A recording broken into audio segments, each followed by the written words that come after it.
Welcome back, everyone. We are just about ready to get into our next set here at the LPL. You just heard from a very ecstatic Doinby after a pretty spectacular win, and it's good to see that he's still looking so happy. Yeah, he was definitely dancing around. I asked him when he came in, like, how are you feeling? He's like, swang. And swang means just feels so great. Feels like dancing. Yeah, exactly. Well, it's about time for us to flip over a new page to our second set of the day, something I think the two teams in this series wish they could do. Because we've got Suning versus RNG, and Clement, right now, both of these teams, how many games is it? Is it 3? Yes, they've both lost 3 series in a row, so this is really about rebounding for both of them.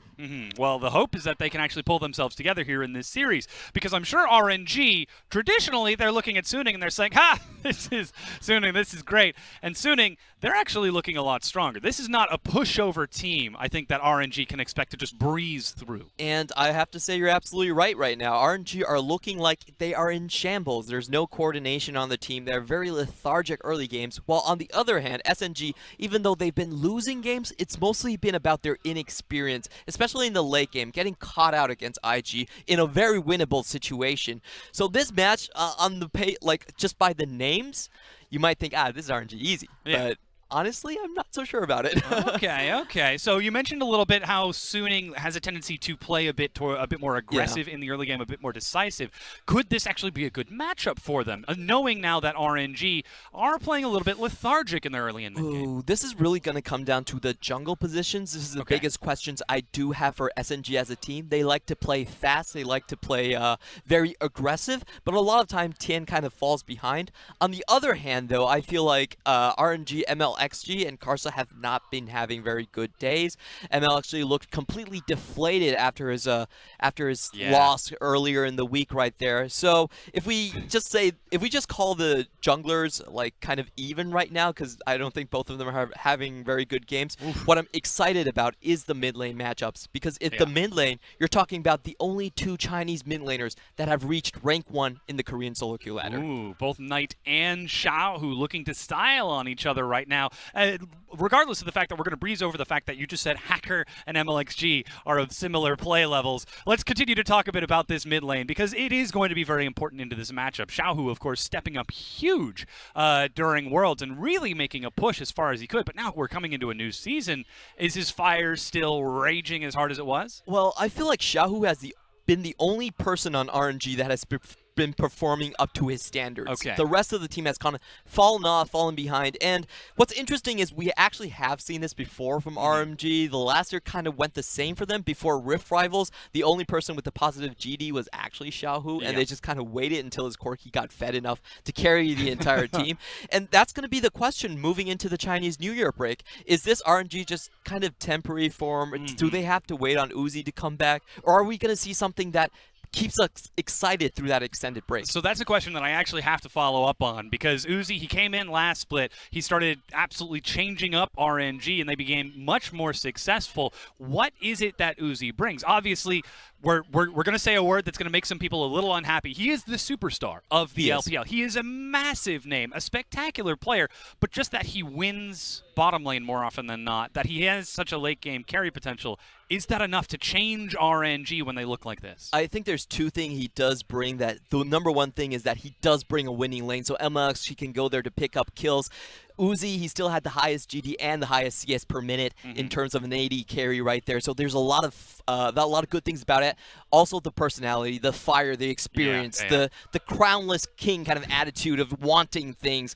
I feel like the current RNG, without him, they're just kind of lacking in that fighting spirit. It's the King's Guard with no king. Yes. Well, hopefully we'll get a chance. We'll know. Of course, it's going to be Y4 in today, but subbing in for us, we've got our casters. So, gentlemen, take it away.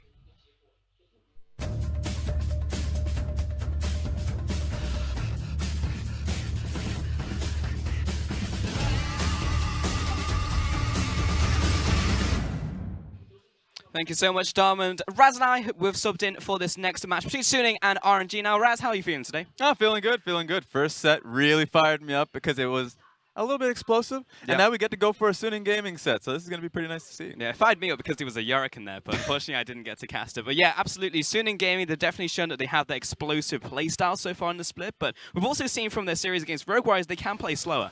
Yeah, exactly. It's interesting to see because right now, Suning, they are a growing team. They're a growing team because we love to see how fast-paced they are. It's kind of why we kind of, not so much give them ground, but it's reasonable that they lost those 3 games in a 3 sets in a row. Yep. But the fact that they are kind of taking steps forward to being a slower-paced team, that was an identity that they had last year, but this time around kind of getting a solid mix of that action, that aggression that Knight and Xiao bring, but also kind of rounding it out with the slow play that they were known for by bringing Fury into it. Yeah, I definitely want to loop back on the fact that you just kind of lackadaisically mentioned they're on a 0-3 lose streak right now. Same thing for RNG, but we'll talk about that in a second because we've jumped into Champion Select for Suning Gaming and RNG Game 1. We've got the bans flying through, so it will be Rise and Azir out from Suning Gaming. On to the opposite side, Galio and Braum will hit the bench. Yeah, 2 of the major meta mid laners being singled out here. So now, with Galio being banned out, I wonder what the mid lane priority is going to be, with Zoe being a massive pick that you want to go towards. So it could be Zoe, could be Malzahar. I wonder if RNG would favor the Malzahar in this aspect. Yeah, have to wonder. Kog'Maw also taken away from Y4, who is starting in this one alongside MLXG and Let Me. It's worth mentioning just because RNG have so many members behind them. But Gangplank will be the ban out here as the final one from RNG. Yeah, it's kind of special seeing, of course, both teams actively rotating their jungle position and RNG actively rotating their AD carry position. It really gives that value to the best of 3. If something goes wrong here and Y4 doesn't really pick it up in the first game, then you might see Abel.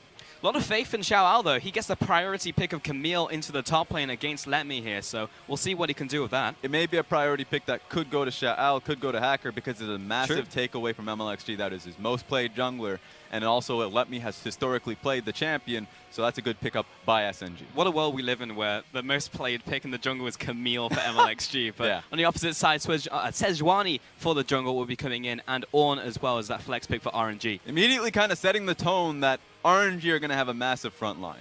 That now the next step, the focus is going to be more towards the carries, what AD carry is going to be coming up for Y4, because he's had the highest damage per minute, of course, of the 2 of Abel and I guess Suzy hasn't played a lot. So he's just been able to kind of be that major carry for the team.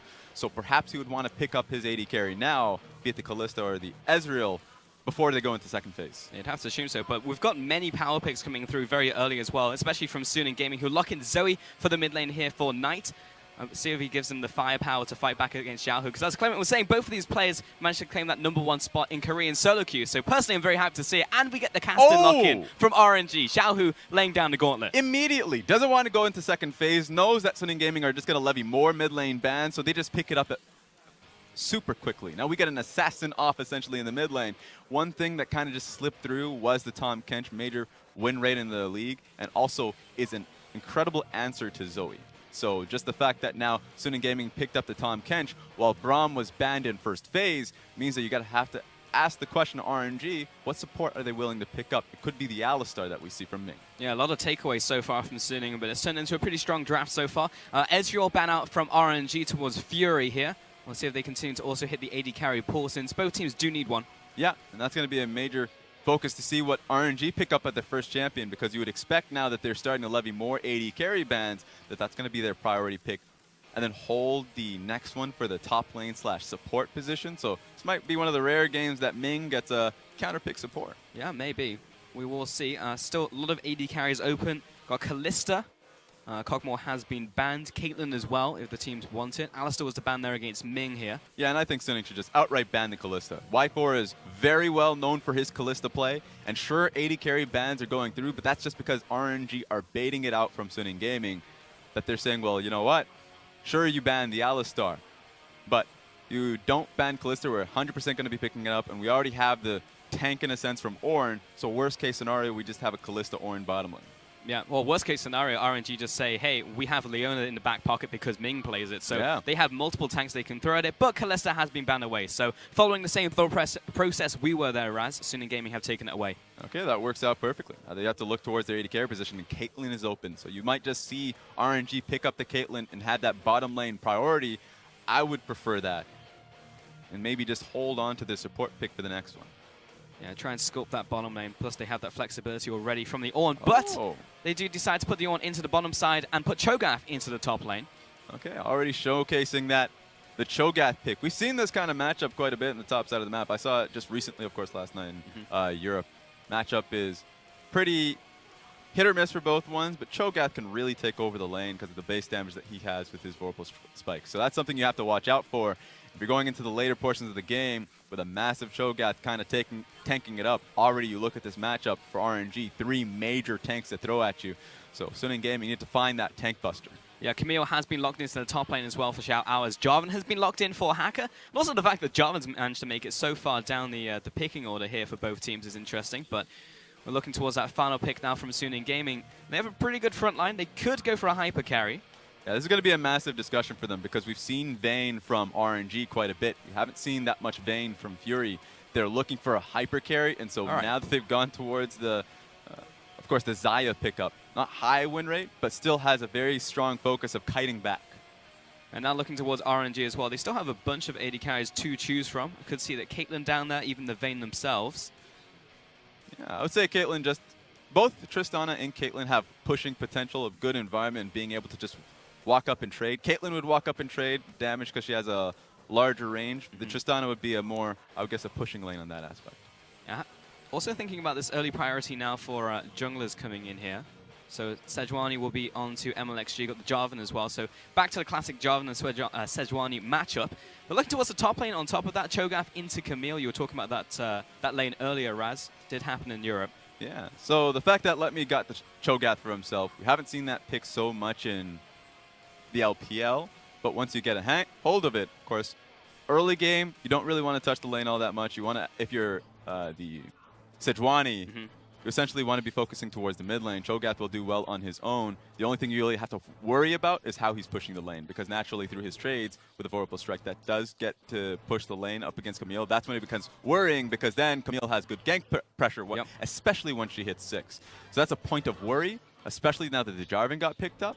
But he should be fine. Just kind of have to communicate quite a lot with MLXG to see what's happening. Yeah, really will be just tracking these junglers, because I feel like MLXG and his counterpart here, Hacker, have very similar playstyles. We've seen less of Hacker than we have Tien so far in the split from Suning Gaming, but MLXG has so far been the main starter for them, even though they have Karsa right behind him. But Karsa just hasn't really found a way into the LPL yet. I feel like he's having a bit of a hard time adapting to the ecosystem. Yeah, haven't had a lot of games, Karsa, but the moments he had kind of been able to kind of prove himself, just wasn't active enough. It wasn't a lot of focus on the team of what their objective is going to be. So MLXG does present that objective, does present that early game focus. He's invading quite a bit. His jungle percentage 4th in the league, 52%. That just means that he's constantly looking to invade. This time around he's on the Sejuani, so he's in a passive pick, not so much looking to aggress onto the enemy jungler. So it's a bit of a change-up, but it's actually comfortable for Hacker. And Clement kind of mentioned this on the desk, where both of them have a very similar attitude, similar playstyle, because both of them, and although we haven't seen that much of Hacker because he's only played 2 games so far this split, wants to invade, and so I want to see what he can do on this Jarvan pick. And even though this is technically a bottom of the table matchup, it doesn't mean that the RNG fans will abandon their team, and you can hear them in the crowd going absolutely wild right now. The RNG currently, this is a 5th versus 6th place matchup, but both teams are 2-3 right now, both coming off the back of 3 losses. Yeah, no way does it feel like that, just because you look towards the global environment. TSM down in NA, G2 down in EU. But a lot of that, fans still have that expectation, knowing that it is still early on in the spring split and they can grow. Let Me put to sleep. He's going to take a bunch of damage here from Xiao. Nice knock up there, who will be forced to take Rupture level 1, but he'll have to take a trip back to base. Yeah, it's going to help out Xiao just a little bit, knowing that, you mentioned it, Rupture level 1 means that not going to be too threatening in his early level trades. Yeah, taking a quick look at the keystones here as well. Not so much inspiration, but we're actually seeing a Glacial Augment here from Yoon on his Tam Kench. Yeah, we've been seeing a little bit more Glacial Augment Tam Kenches lately, just because it allows you to walk up and get the W. So you can actually swallow somebody, just because you have the extra slow being procced in by your auto attacks. And if you're a melee champion, you get quite a bit of a slow on that. Man, this is the knock-on effect from having to start Q level 1 for Let Me. It just means that he can't trade up against Shower, and he literally is able to stand behind the minion wave and zone Let Me away. Yeah, usually Cho'Gath gets access to the wave by having his Vorpal Strike, can walk up, be able to auto-attack trade, because he has decent base damage. So he can kind of just force his way through. That's not going to happen, so he's going to have to play it safe. Doesn't want to use his Q2 because he doesn't want to push the wave in that respect. So he's just going to have to play it patiently. It will start to stabilize later on in the lane once he gets level 3, but for now, just kind of has to eat it. Taking a look at Tam Kench's runes once again, has gone for that inspiration first, going for biscuits and resolve second. Yeah, what I love about this is that not only is he going glacial augment, but he's got that approach velocity, I think it's called. So a lot of that is just movement speed. If he can get the Q, then he's definitely going to walk up for a lot more autos. He wants to be aggressive on this lane. He wants to be able to get proper trades here. Or mid lane, put to sleep. There's going to be a lot of damage coming in from the Paddle Star. Hacker comes in on top of MLXG as well. For the counter gang! Oh my god, underneath the tower, taken out! But it's going to be a 1-for-1 trade. Jumps over the wall, but the Raptors are getting in on this one as well. 2 kills over to Suning Gaming. Flashes right back into the mid lane too. You just saw what the Zoe can do in the lane. Was pushing up against Xiaohu. Xiaohu takes one poor trade, one sleepy trouble bubble, and that changes the 2v2 entirely. What an absolute disaster. Kill going over to Knight, kill going over to Hacker. It's going to have a lot of knock-on effects as this game progresses in the early game here. But that could not have been worse for the mid lane duo there for RNG. 100%. And just think about the mindset of picking Cassidy in this matchup. He knows he's going to get pushed in. He knows that Zoe has the push pressure of being able to just throw her Paddle Star into the back wave, right? That's going to be able to push the wave much faster than Cassidy ever hopes for. But Cassidy should have the trade through wave, right? He throws his Q, that's about it. It's kind of like time after time chipping out in the lane because he knows that he needs to get that level 6 point so you can kind of have those burst trades. It's level 4, he's already lost a kill, he's going to be under tower, and now Knight is walking back into the lane with a Sork Boots. So immediately, with double buffs too! Yep. That changes so much. It's going to accelerate Knight's strength in the lane. This just feels so bad. Like, this is one of those games where, like, Zoe gets early kills and can just go off. Like, this is one of the nightmare scenarios where you just have Zoe become an absolute monster. Power Stars are hitting you for, like, literally 70% of your HP pool. And just take a look at the stats here coming in from Knight. The biggest one being, of course, damage per gold. That just means that he's dealing much more damage than what items he's basically building himself for. Very efficient for himself. So that just kind of showcases how impactful he is for his team. Meanwhile, bot lane getting spicy as well. Fury going to be taking the explosive charge here as Y4 needs to start backing away. Ming taking a bunch of damage, but the combo up comes in from Yoon. Those are all those runes coming into effect, and Fury will pick up the kill. You're always afraid to trade up against Xayah and Tam Kench with Glacial Augment because you think you're winning the trade, but if you're not confident that you can get the kill, the chase back is definitely there. The snare coming in from Xayah, and of course the swallow coming in from the Tam Kench. Immediately takes the kill because Y4 and Ming miscalculated. Yeah, big miscalculation happening in a 2 versus 2. 0 jungle intervention, haven't even touched the lane, and it's already going over to Suning Gaming is absolutely huge for them. I mean, to be honest, if you look at the lanes, this is one of the lanes you would look towards being like, this could be either 50-50 or go towards Fury and Yoon as a duo, but you never go so far as to say they're actually going to kill them in lane. Yeah, especially since both of them had their own kind of strengths. RNG's bottom lane had the push priority. They should have been able to kind of push the lane behind Tristana, maybe get a few pot shots on Yoon and Fury. Meanwhile, Fury and Yoon definitely wanted trades, definitely wanted to kind of see if they can get the third feather to kind of snare up Y4. Now that they finally got the kill, coming back into the lane should be much better off because they have a few more potions to their name. And this is now every single lane and every single position winning from Suning Gaming. Look towards the top side, that knock-on effect from the level 1, the ripple effect, it's still going. Hacker looking to double down on this with Knight as well coming in from the mid lane. Let Me's very low, doesn't have 6, does have flash. Yeah, it's the cannon wave too, so you have a lot of time to work with. Paddle Star coming in, flag drag from Hacker, it's not even going to be close. RNG lose another member on the top side. Yeah, perfect roam from Suning Gaming. It was that small window that Knight had to be able to roam topside. Sure, he loses this wave, but it's well worth it to get Xiao Al ahead. And this is going back to pretty much what we were expecting from Suning Gaming in terms of their early aggression, how they move around the map, and they're doubling down on that and getting an advantage over RNG. It's not even like it's a small advantage. We're going up to 2,000 gold at 6 minutes. Yeah, it's major. The funny thing about this is that Suning Gaming, don't pick up that Zhonya's. Don't do that. This is Zhonya's Don't even play around with that. But back to the point. Suning Gaming, the last time they looked for a dive, it was like up against Jingdong. And it was such a failed dive. It was like in Game 3 versus Jingdong. And it was kind of upsetting to see because they were a team that have kind of already made a name for themselves in looking for dives constantly, recognizing that they all have stopwatches. Who needs to be able to pick up aggro? That's been their calling. And so for them to drop it in their last series was upsetting. It seems like it kind of got rectified immediately being able to pick up the kill and Let Me.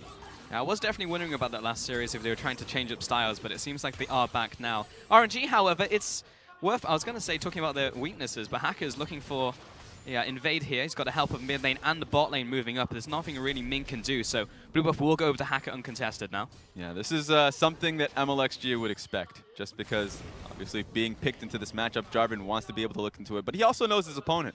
The Hacker has had that jungle percentage too with only the few games that he's had, and if you look towards how he played last season, that Hacker was definitely an impactful member. If it wasn't for early game ganks that he would get, he would definitely try and force the matchup with his Kha'Zix play. Now he's on the Jarvan pick, and now he's just like gets a taste of blood. Yeah. So he's definitely looking into Steel Blue. Looking towards the top lane once again, trying to put pressure down onto Xiao Ao. We've also got Xiaohu rotating, but not fast enough. No level 6 from MLXG means they can't lock him down. Good enough pressure, though, to just kind of force Camille off the wave a little bit. Loses a little bit of experience, obviously wants more than that, but still something to get the Cho'Gaths kind of in lane. And now I want to start talking about RNG and how they've looked so far in the split, because so far, not good. Yes, it's a matchup for 2-3, but you have more expectations for Suning. They're still growing, and we've seen that for over a split now. You know, this is very much a new organization to the LPL. They've been getting better and better, but, I mean, right now, Hackers is putting the hurt down onto Xiaohu. But towards RNG, you can't forgive them for a lot of the mistakes they've made so far in this split, because they're meant to be better. Yeah, major organization, so you can't really give them that leeway. I would say the biggest takeaway from RNG is the fact that, sure, Uzi as an AD carry was providing proper stats and proper reliability in lane, but he was also providing a focus for the team, right? Early game focus. A lot of them would just kind of play towards bottom lane and only bottom lane when Uzi was on the squad. Look at this pressure coming out with the Jarvan flag going down. This tower's gonna fall. 9 minutes, middle lane outer turret to Suning Gaming. Great rotation coming in from the bot side of Suning. We'll see if they can go back to bot lane in time. Yeah, it's looking really good from Suning. We saw that early pressure coming in from Might, but the fact that they were able to completely answer that, move towards the mid lane, and then push Xiaohu away from the wave entirely, that was a lot of steps to be able to get that down, because that also meant you had to push MLXG away from the jungle and out of arm's reach from Xiaohu. So it seems like a lot of the play or mistakes that Suning has made earlier on this split, there are lessons being learned. And it feels like we're getting the best of both worlds now from Suning Gaming. We get to see the kind of more cerebral style where they know what to do across map. They make the right macro plays that we saw against Rogue Warriors, but also what they can pick up early games in terms of their advantages that we're seeing against pretty much every other team they've played against so far. Yeah, even though they were a slow-paced team historically last year, they moved towards more an active, aggressive point, because it felt like the team wasn't really ready for that. They had to still kind of build towards it. Remember last year they had a Voidless as a jungler, but they needed kind of a more active fighting style jungler, and that's why Hacker was brought in. It's great to still see that their teeth kind of being bared with Hacker in the lineup, but you can see that now he's learning as a jungler, able to kind of put out that slow pressure. He's also got places to play around, because Xiao Ao, he was very much a mediocre top laner coming into a much better top lane at this split, but he also has Knight in the mid lane. He's able to play around him, exactly what he did this game, in fact, and he knows he has someone he can rely on. And for the rest of the game, that's just going to be the tone. Knight is incredibly fed. He's got so much magic penetration underneath him. And Xiao Ao has an assist to a name, is on Camille, level 8, should be able to be a very easy dive for himself. So I think you're at a position where Suning Gaming can and should play through both their solo lanes. Hacker just getting into the jungle once again, has the pressure coming out. But meanwhile, in the bottom lane, Xiao Ao caught out, going to pop the ultimate. And he buys him a bit of time. Not so great in the running away scenario, though he does get a hook shot against the wall. RNG unable to follow. Woo! That was a little bit of a misplay coming in from Xiao Ao, playing so far forward, knowing that J4 is on the opposite side of the map, but he still gets out of that play. So I think that still pulling Sejuani to the bottom side of the map for that entire play, it's worthwhile. It's just a little bit too risky. Yeah, I'm surprised Let Me didn't flash, though. He had his scream up, so he could have gone for it. He had the feral scream, but didn't decide to. So in the end, MLXG burns his flash for Xiao Ao's flash in the end, and pressure in the bot side. Top tower also just crumbled over to Suning Gaming, moving their bot lane up there. And so far, they just have the tempo, they're cashing it in. And so far, Suning seem unstoppable. Yeah, a little earlier on, I talked about how Hacker should be playing through essentially the easy kills that they can get through their solo lanes, but it seems like they're using that to kind of, they can do well on their own. Like Emil can hold off Cho'Gath. That Zoe is doing so well right now in the lane that she's just basically wave clearing, wave clearing, wave clearing, so they can help their now pushing lane, now pressuring lane, and go towards Fury just to chip down towers. It's a nice change up by Suning Gaming. And we look towards RNG and see what they can do really in the near future. Y4 and Ming still on the top side, just trying to get some farm back and push up towards the tower. But that jungle, all that side of the map is definitely not theirs. And you can see with a massive flank ward right behind them, Flag Dragon going to knock up Ming. See it again on top of Y4. Does Xiao have the ultimate? No, does not, but he doesn't even need it because the team is here with the lockdown. Fury finds that kill on Ming. Last auto attack tonight, another kill to Suning Gaming. And that's the risk RNG took when they were just trying to push out the wave before they base. They wanted to get a full push into the tower. They're like, okay, maybe we get one more wave before we base. Did not see, the communication wasn't there for the fact that there were flank wards available for Camille, and so they just got caught up by it. This is disastrous for RNG. They tried to move towards the dragon here as well to get at least something as a consolation prize, but doesn't have the damage. MLXG is too far away, and Letme's unable to solo it, so that's going to be stopped by Suning Gaming. They can now use that as an objective to play around. This is just really impressive by Suning. The fact that they're really not taking, like, not easing up on the grip.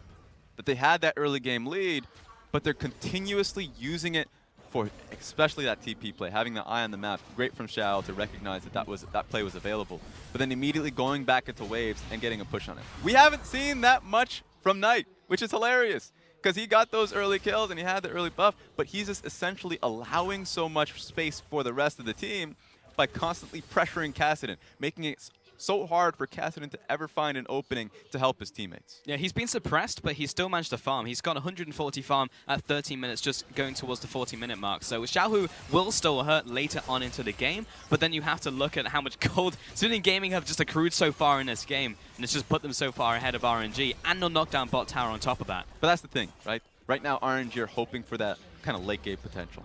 They're looking towards their item games, their item points, where Xiaohu wants his Zhonya's, he wants a Lich Bane. Those two items would be amazing for him. He needs to get to that point. Cho'Gath is thinking the same, where he doesn't have a full item.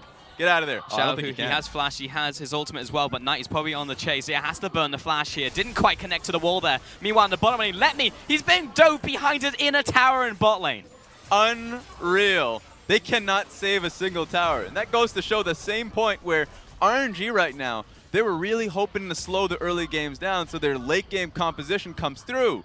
But because it's getting blown up apart, they have no way to push Suning Gaming back. This is a Herald at 14 minutes sieging the inhibitor tower in the bot lane. Now the response comes in from RNG because they had multiple members being sent back to base. But if you covered the nameplates, you would not know, if you haven't watched any of the LPL so far, that this is Suning Gaming versus RNG right now. It's because of how clean it is. This is the action that we missed a little bit. Letme was just a few steps off, but look how fast the Tahm Kench is. Of course, the Glacial Augment and Approach Velocity really helped him out to be able to just net the kill for the rest of his team. He's going to be able to tank up just quite a bit, allow the rest of his team to follow up. Sure, of course, aggro kind of resets on that one, but it's enough to net the kill on Cho'Gath.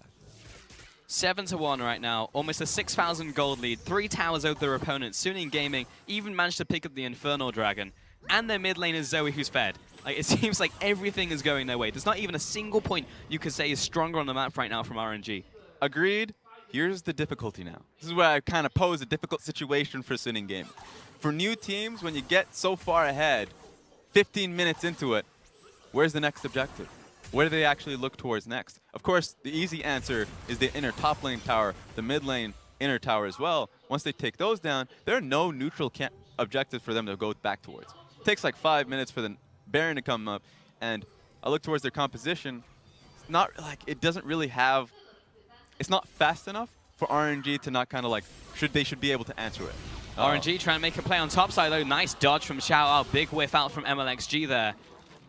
They're going to miss up quite a bit. Look at the rest of Suning. Just because they allotted 3 members to this play, the rest of Suning are going to be able to push out these waves. Might get them a lot more chip on tower. Yeah, hovering around bot side like Vultures, able to move towards this bottom tower, make the play.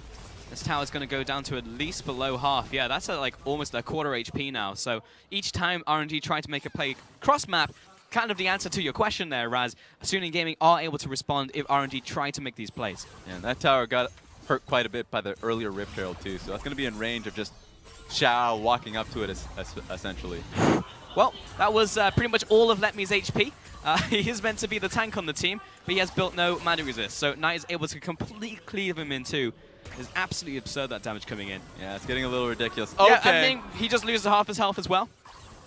Who's next? Xiaohu? Uh-oh. Ready? Yep. Oh, he needs to take a nap. Knight's coming in once again with the portal jump. getting ready with the paddle stun. MLXG really just trying to clear out the wave right now with the rest of his team. The fact there's no Baron. Whitefall losing all of his health though, gets hosed down by the Super Soaker. And Knight is just doing so much work for his team. Yep, it's a little bit difficult how much cooldown reduction right now Knight has. Every single time he hits a Sleepy Trouble Bubble, you have the CDR from Sleepy Trouble Bubble itself that grants you if he hits on max. It's like 40%. It's ridiculous. And on top of that, he has Marillanomicon. So it's kind of crazy how often that gets thrown at them. Once again, tagging Ming down to half. Mid tower falls. And just able to go from tower to tower. The fact that they cracked the bottom lane tower so early means they actually have leverage into these inner towers before the 20-minute mark. And here's why Knight is so threatening right now. Look how many items he has. Now he just finished up Leandri's. It's going to hurt a little bit more. And it's before Let Me, Ming even have a shred of resistance on them. All of the resistance on Let Me is to deal with Xiao Ao. That's armor. But every single time Suning are forcing these plays, walking to towers, that's pulling Let Me towards the plays, and he's just getting hit by pure magic damage. So he needs to be able to deal with Knight, but it's going to take a while before he builds any shred of magic resist. It is getting to the point, though, that you were pointing out before, Raz. It's like, what is the next objective now for Suning Gaming? Like, you can look towards top lane, perhaps that's a place to go. RNG seems very obvious they will be able to mount a defense, but then in a minute and a half, Baron will be spawning. And it's honestly not out of the realms of possibility that Suning can look towards that area now. Yeah, that's usually where teams, or at least newer teams, begin to falter, is they're ahead of the pace way too early and allows them to make a kind of a mistake for RNG to look for fights. And we're talking about mistakes. RNG's composition really picks apart mistakes. The Sejuani ulti is one of them. Xiao Hu probably has presence of mind, so he's going to be hopping around team fights. If you lose one team fight up against RNG, all of that victory that we've been talking about, the 7K gold lead from Suning, can dissipate. So they can't really fall apart with how late game this composition is from RNG. Yeah, lots of reset potential, but so far they've just been playing so far ahead of the clock soon in gaming that we're not even 20 minutes into the game. Like, we're looking towards Cass and looking towards Tristana. They need to get to those item spikes, but they're like an item and a half maybe between both of them. The key item for me is going to be in Fury. Right now he's going to be picking up an Infinity Edge, and that would be his 3 items. And you compare that to what Tristana has, and she's just trying to get to a second. She has a Static Shiv, and she's closer to Infinity Edge. But there we go. She's got it now. That's 3 items to 2. So once Fury is able to pick up enough CS, enough gold for him to head back to get Infinity Edge, Suning Gaming are 100% going to be comfortable with their Baron shred speed and their team fighting. Top tower about to crumble here, but here's the initiation coming out from MLXG in with the Ornhorn Hacker locked in place. He should be going down here to Xiao Hu, so that push has been stymied out from RNG. And this is kind of the mistake that you have to watch out for. 20 minutes into the game, right now RNG have the idea in the back of their heads that Baron is up and available. One more mistake Suning Gaming make, and we can walk up to the big buff. So Suning Gaming, you can't make mistakes into these circumstances. They've been playing the first 20 minutes perfectly. They need to play the next 5 or 10 minutes just as well. And that is the problem now, because every death has another 30 seconds, even 60 seconds on the clock that it buys RNG time. And now Suning have to regroup. They're looking towards the Mountain Dragon as well, because that will be spawning in 20 seconds. Baron Buff is also spawned. So there are monster objectives on the map now. That's not just the towers that can be targeted here by Suning. I like the 1-3-1 they're kind of putting out here, though. Just sending up Knight to the side lane. Best thing about being thrown in the side lane a lot of the times is that you get access to a lot more angles to walls. So if there's anyone who's matching you, let's just say Xiao Hu decides to head up topside to match Knight's push, the Knight can just kind of hide behind a wall and throw out just these Sleepy Trouble Bubbles. So it really lends him a lot of help to be in the side lanes. Yeah, these split push is actually very annoying to get on top of, especially Camille on this bot side as well. Got Dragon now going over to Suning Gaming. Will be completely uncontested. RNG honestly just looking towards topside. All of their vision is around that Baron area, just trying to step up, just in case Suning try to make that Baron play. Trying to find that one fight that they can come back into the game with. And they're ready for it. Look at the 2 items just picked up by MLXG and Let Me. Double War Mogs picked up, Bane of the Existence for Poke Champions, aka Knight. So Knight's going to be landing some great damage if he hits Let Me. And it's going to be incredible if he hits MLXG. And then about 3 seconds later, both of them are going to be healing up quite well. Hacker getting caught out once again, locked in place, and the ultimate thrown on top of him. But a good gobble up there from Yoon. He's trying to make it away, but he's so slow right now. Dodging out of the way, Hacker over the wall, but the ramp comes in. Not going to be enough damage. RNG look for the retreat here. MLXG taking a lot of damage coming in from Knight. He's forced back. Both junglers low, but one has Warmugs. That would have demolished MLX. She had that hit. But Suning Gaming are still pressing forward. They're pushing in now. I'm looking towards Hacker. He's actually taken Wolves, now going back to base. So going to be a while before he can get back onto the map. Meanwhile, MLXG back to full health. So Suning Gaming just moving towards the top side, seeing they can get vision now around Baron. Yeah, here's the thing. Your heart starts to like skip a beat. Sure, Suning Gaming are still on the right track. Clearing out red side jungle, looking towards the Baron buff. That's the major objective that they're looking to, that they can shred out, especially with the tank stats a Hacker has, that he can start tanking himself. That's going to be great for them, but RNG recognizes this, and they're constantly looking to pick up a fight because their team fighting is starting to get better. Zhonya's Hourglass picked up by Xiaohu. He can start playing a lot more riskier to get on top of Knight, to get on top of Fury. Xiaohu sitting in silent, just trying to get this farm underneath his belt, but Ooh, Knight, got him. He's landed the Sleepy Trouble Bubble. Can he get the angle on Paddle Star? Just managed to get clipped by that minion there. So smart from Xiaohu. Recognized that the minion wave was still there, so just press ulti right behind it. That's the worst thing if you're Zoe. Minions hate you. Yeah, they should have bane of your life, but still managed to land a Paddle Star there. Sleepy Trouble Bubble doesn't quite connect. Jumps forwards with the portal jump, but it's Xiaohu still having to go back to base and burning the flash. Yeah, basing, no flash, means that our SNG can walk back towards Baron, and the Baron fight becomes a lot easier, recognizing that not only Xiaohu, if he ults in, you can try and pick him out. You can try and CC him a little bit, because he's not going to have the instant flash available to him. This is what we wanted to see from Suning Gaming, turning top side of the map into a massive death trap. Just leveraging the fact that they have Knight on their Zoe. Here's the thing, this is a mind game now, because they cleared out the ward, but they could really just kind of push and start it immediately, and maybe they get it.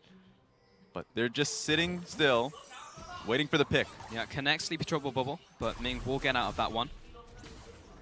This is going to be a long waiting game for Suning Gaming, because they could just sit in this bush forever, but RNG could just kind of wait it out. They don't necessarily have to continue to push out. They still have 2 blue trinkets available to them to kind of catch up the Baron. So Suning Gaming, this is going to be difficult for them because they need to be able to clear those blue trinkets out, clear the wards that are constantly being put on the Baron, and they either rush it or they wait long enough for someone to check it.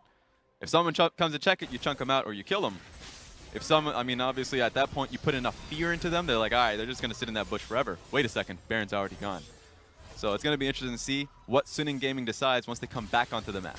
Definitely a bit of a mind game here, but RNG, give them more time, they will get stronger and stronger. Looking towards this third item now from Y4, mid lane, looking towards that third item as well. So that point where RNG can start winning a team fight is gradually getting closer. You can't discount the fact that Suning are still very far ahead, but there's no easy objective just to look towards. There's no inner turrets, no outer turrets. There's no dragon right now. Next one will be Infernal, so Suning would like it, but again, that's just more time that RNG are getting.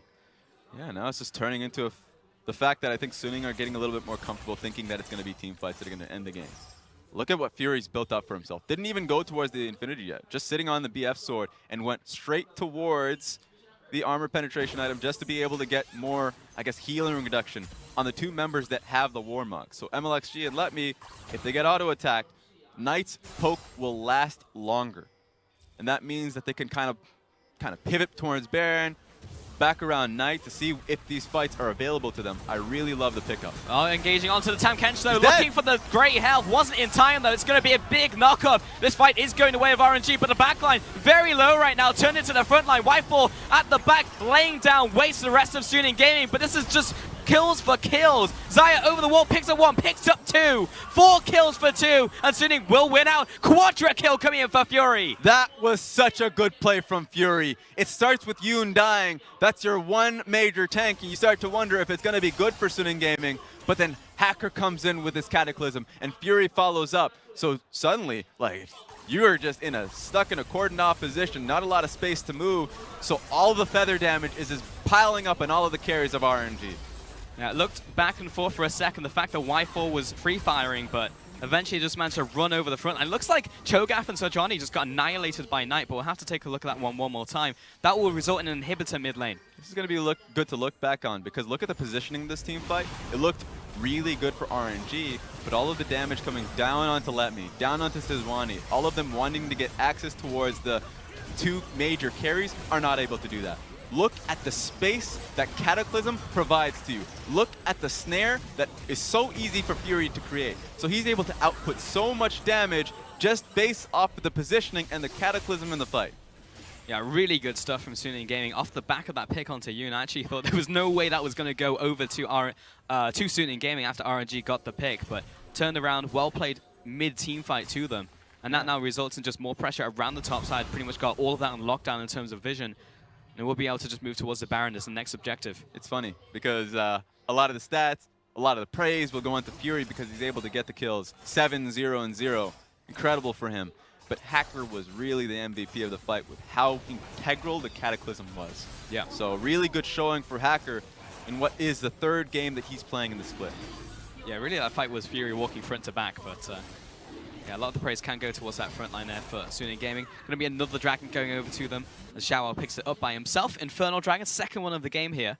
And here's what sucks for RNG. Now that the Dragon's been taken, of course, it's Infernal Dragon. Double Infernal for Suning Gaming means their team fighting's even better after winning the last one. And you know that Camille's on the bot side of the map because he picked up Dragon. So you see Cho'Gath now kind of like in between mid and bot. It's like, I need to answer Camille when she inevitably shows up in the lane, but I need to be here for these team fights.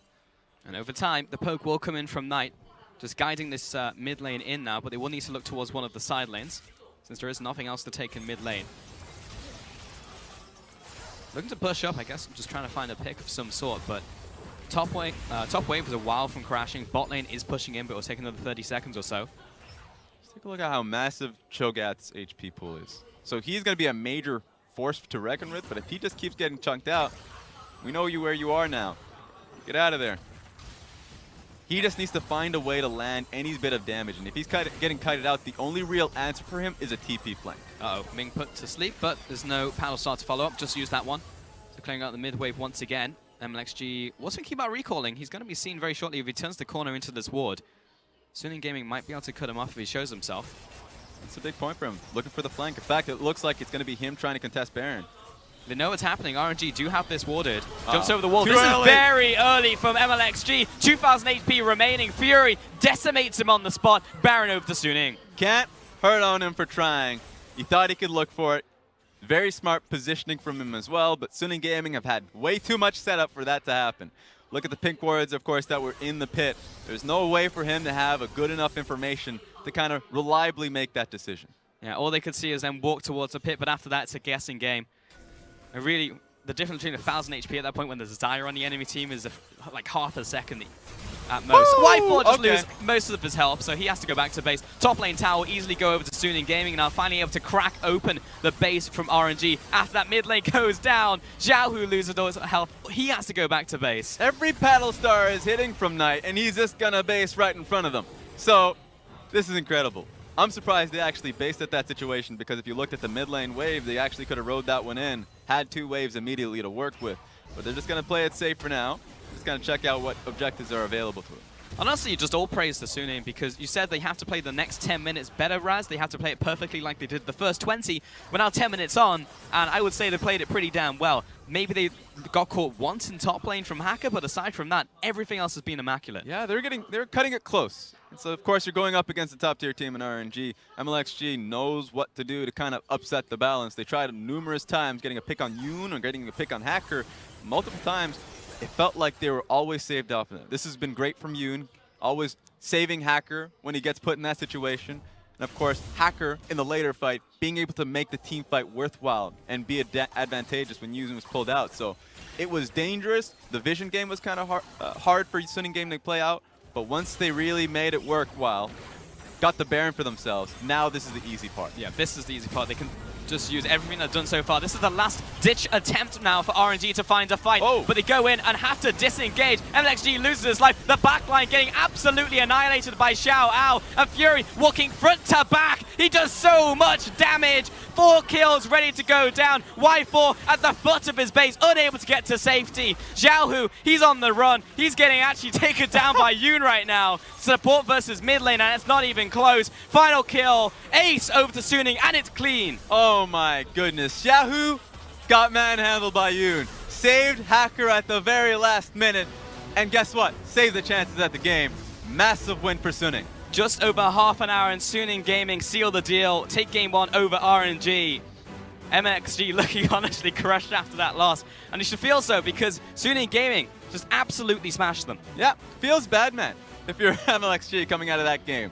You're playing Sejuani and realizing that every attempt that you can make, throwing out ulti, is getting immediately canceled out by a Tahm Kench. So what are you really doing at the end of the day? It felt like there were so little options. Every option was a bad one that they went for. The top lane dive, the 3-man play that they went for to kill Camille. Of course, Camille can get out so quickly, and it allows Suning Gaming to kind of look towards mid lane, look towards bottom lane. There were always a better option for Suning Gaming, and that was all gifted because of the early game. And you look towards the damage graph, and it's just like Knight did 1 billion damage, Fury did so much damage as well, but I definitely agree with you. I feel like Hacker had so much to do with that win here for Suning Gaming. That's interesting. I mean, the fact that Suning Gaming are kind of essentially trialing out their jungle position, much like RNG is. So you get to see a lot more games out of Tien, 11 games that he played as well throughout the split, just to see how he plays with, how's the synergy with him and Hacker, how's the synergy with him and Shao. They finally bring in Hacker back, and guess what? Amazing play from him. Real solid play overall, just kind of like constantly on the ball. Yep. Good vision control with him and Yoon, so that synergy is just as good as it was last season. But this is it. Every time we look at Suning Gaming, we say they're getting better and better. There's actually, I do think, been a point in Suning's history where we said, oh, it looks like they're starting to drop here. At the most, they would plateau, but then they would just get better again. Now we look towards RNG, and they're just in a rut that they can't get out of. Yeah. Like, this is happening against them, against Suning Gaming, and you look at the rest of the group, everyone else is going to be able to do this against them as well, and we've seen it. Yep. It's funny, because in the first week, that's when RNG got their first 2-set wins, and it was up against IG, so there were a lot of praise. They're like, wait a minute, RNG's great again. And then immediately, you have to reset those expectations. So they really have to pick themselves back up. Yeah, they need to do a lot in the next couple of weeks, especially as they're going into cross-conference soon. Like, they need to start winning against some real difficult teams to go up against. But to take a look at that win over to Suning Gaming, you are going to send it over to the analyst desk. Thank you so much, gentlemen. And, you know, joining me here on the desk, I would like to call you Clement Chu. You look like Clement Chu. Your name tag says Clement Chu, but from what I just saw on stage, just because you look like it, just because you have the nameplate, doesn't necessarily mean you are who you say you are. Are you trying to hint that's the problem with RNG? I think it could be Clement, because Suning was that Gaming, an LSPL team? I'm not sure. I don't know. Because Suning Gaming, they showed up to play. And play they did. They growed. They showed that, hey, we can play against the best. We can play with nameplates off. But RNG, I hesitate to use that term because this is a team that just a few months ago went to the semifinals in Worlds. They were among the top 4 teams on the planet with 4 out of the 5 same members. And only one player changed, and that player isn't even the shot caller, it's Uzi. Yeah. So what happened to RNG? Now, we have to break this down multiple levels. Yeah. So first thing, I feel like they're having so many problems in the draft phase right now. They're giving up a lot of like priority picks, giving Zoe to Knight. They gave Zoe to Yagao, gave Lee Sin to Flawless. They are lacking in picks, and you can see in their kind of like ban pick situation where they have to ban a lot of things out from the enemy team as well. So that's one. And the second thing is, I really don't feel like RNG knows how to play defensive. We've never seen, this has never been something that they've been good at, but the weakness is more exposed now that we see them going into these kind of bad drafts where they have to claw back into the game. Yeah, and to get into detail a little bit about these drafts, Suning Gaming, they clearly came in with a plan. They just wanted to push, shove their lanes, start roaming around, look for kills. And that's exactly what they did. They were everywhere. Yeah, they had a lot of lane priority, but going back to the defensive thing, a lot of these Suning plays were very simple plays. They were difficult to execute. The teleport into the back to catch 2 people out in the top lane, that was one of the most basic plays they could have done, and RNG just greeting for that small amount of farm. And also, if you watch this play right here, if you look at the mini-map, RNG are going in because they feel like MLXG should be backing them up. MLXG is on their side of the map. This should be an easy coordination play for them. It doesn't happen. This play right here, you're seeing the bottom lane again going super aggressive. They had lost a kill in every single lane by 9 minutes. All 3 lanes were losing. Everyone was dead once, aside from Y4. And a lot of these trades you're seeing on your screen right now are so much in favor of Suning Gaming. And a lot of the times, RNG are opting into these bad trades. They can't predict what the enemy team is actually going to do. They're just handing it over to them. But that's the thing. Like you said yourself, it is just simple League of Legends we saw out of Suning Gaming. They've got the Tahm Kench, they've got the teleport, they've got the ability to move around the map once they've unlocked that Tahm Kench, which they managed to do very early on. There is no coordination happening with the lanes and MLXG at this point. Yeah. There is something very wrong happening on the roster, and we've seen from MLXG his facial expressions are kind of giving it exactly off. There is something happening there, and it's just so sad to see a team that was once the hope of the entire region fall to this type of level. So to go back to the question that I posed earlier, before getting into game itself, Uzi is the 5th man, right? He comes back. Does RNG just go back to being a top 4 Worlds team? What is it? I don't think we can let them off as easy as this because these problems are not Uzi related. It's not the best player on that team right now is Y4. And Y4 he kind of did fine. Like he's walking around. He has positive GD10. It's just the communication is just not there, and it doesn't feel like they're willing to be patient and play the games out. We've seen right there the way they try to claw back into the games is team fight without vision against a team that's massively ahead. It's kind of a Hail Mary at that point. They layered up under all of the AoE, and it was just a big old mess. Yeah, there was no type of defensive plays where we're like, okay, we're gonna like kind of like defend our towers here. Can LSG come here and we're gonna try to make a pick while the enemy team is pushing in? There's none of that. They always try to trade and do aggressive trades. Props to Shal was able to avoid that every single time in the top lane and in the bot lane as well. Yeah. So just put them in so many bad trades. Yeah, such a tricky situation. That being said, we do still have to laud Suning Gaming at least a little bit, because though it was simple League of Legends, a basic strategy that they brought to bear, we still got to see some exceptional stuff. Knight stepping up as Zoe. This guy is so good. Landing Sleepy Trouble Bubble after Sleepy Trouble Bubble. How is he so good at Zoe? How can I become this good at Zoe? If you land your E's, you'll be a very decent That's Zoe. the secret to it. But from that game, I just want to say that I really don't like this Caston matchup into Zoe. The problem is you let her wave clear for so long, she gets control over your jungle. It's true that Caston in the late game can deal with Zoe very well because Zoe doesn't have that much mobility, but you're giving up so much of the early and mid game. And this is a huge problem for RNG right now. I don't think you give up to Zoe and just hope you wish yourself back into the mid game. Well, we've got our MVP ready for this. That will go to Fury in the bottom lane for Suning. That Xayah bringing up some massive damage, 9-0-4. All he had to do was stand in the back and chuck out feathers. And this is really interesting because so far this is the 3rd champion he's actually played in the LPL. Previously he only played Ezreal and Kalista. So not only is Suning testing out their junglers, they're actually testing out their pools against RNG.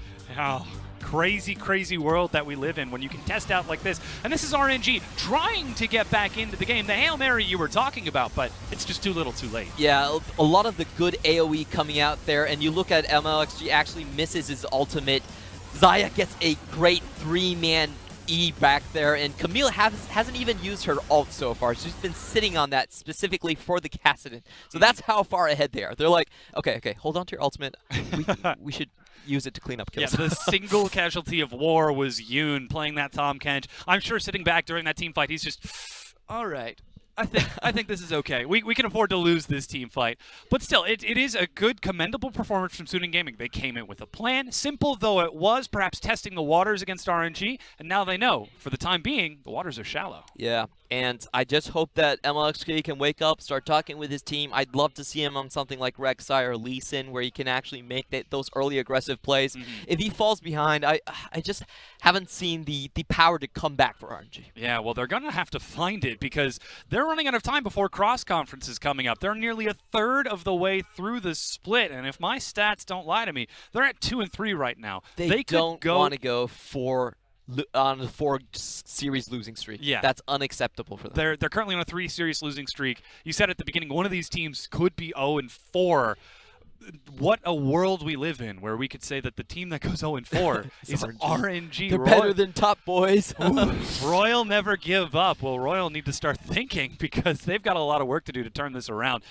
Still, though, we are seeing Xiaohu attempt to step forward in that mid lane. I do think that the Kassadin into Zoe, yes, he gave up a lot during the early laning phase, but that's still a confidence matchup. He's still showing that he's got a little bit of the fire. Yeah, and I don't think you blame him that much for the 2v2 going wrong. Like, that's just going to happen sometimes, but they do have to have better defenses for the plays going further on. Because after that play, that first blood, you know that Zoe's going to have control of your jungle. You know where the Zoe's going to go. The top lane is so easy. The Cho'Gath got chunked out level 1, came to lane really late, and didn't have any wave control, so that top lane dive was definitely going to happen. You needed MLXG somewhere in that vicinity to cover for Let Me, help him get up, but we're just seeing no no coordination on that team. Like, where is MLXG? Where's the rest of the team? What are they saying to each other that's causing this result? Yeah, you can actually hear. So we're up here on the stage watching the games live in the venue. We're maybe 50, 100 feet away from Suning Gaming with noise cancellation headsets, and we can hear them shouting out their plays in advance. Everybody knows that it's coming, except for RNG, and they're sitting the closest to them. Just a small point to add: our headphones are not exactly soundproof. Like, definitely has a lot better soundproof. They're still pretty good, but I mean, it's got to take something. They have got to be able to pull themselves back together. RNG, this is a top 4 team at Worlds. There's a chance that we could see them go 0-4 in the first round of interconference. We're going to go and take a break and hopefully get reset along with RNG.